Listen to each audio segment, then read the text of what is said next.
मुंडगाव ग्रामपंचायतीने गटविकास अधिकारी यांच्या लेखी आदेशाकडे दुर्लक्ष केल्याचा आरोप होत असून 15 दिवसात अतिक्रमण हटवण्याचे दिलेले आश्वासन फोल ठरल्याने तीव्र प्रतिक्रिया उमटत आहे.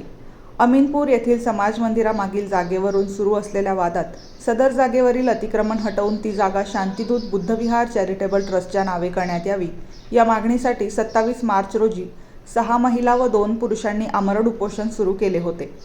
हे उपोषण तब्बल 4 दिवस चालल्यानंतर गटविकास अधिकारी रमाकांत माळी, विस्तार अधिकारी मदनसिंग बहुरे, दीपाली महल्ले, अकोट ग्रामीण ठाणेदार किशोर जुनगरे, बीट जमादार निलेश खंडारे, शिवकुमार तोमर, सचिन कुलट, भास्कर सांगळे, ग्राम महसूल अधिकारी आशेर परमार्थ वाळके, उपसरपंच अनिल गाढे, ग्रामपंचायत सदस्य तुषार पाचपोर, जुगल किशोर चिंचोलकार, अरविंद फुसे, कविता पोहरकार, कमल किशोर पिंपळे, जिल्हा परिषद सदस्यपदी रमेश सरकटे, मनीष सरकटे, पत्रकार स्वप्नील सरकटे, राजकुमार वानखडे, वर्षा फुसे व इतरांच्या उपस्थितीत ग्रामसेवक सय्यद नजाकत यांना 15 दिवसात कारवाई करण्याचे लेखी पत्र देण्यात आले होते.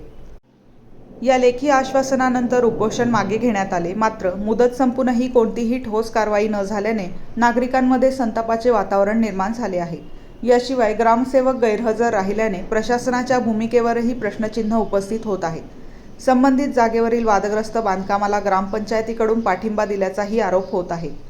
दरम्यान अतिक्रमण तात्काळ हटवून जागेचा हक्क ट्रस्टला देण्यात यावा या प्रमुख मागण्यांसाठी 21 एप्रिलपासून गटविकास अधिकारी यांच्या दालनासमोर पुन्हा आमरण उपोषण करण्यात येणार असल्याचा इशारा उपोषणकर्त्यांनी दिला आहे.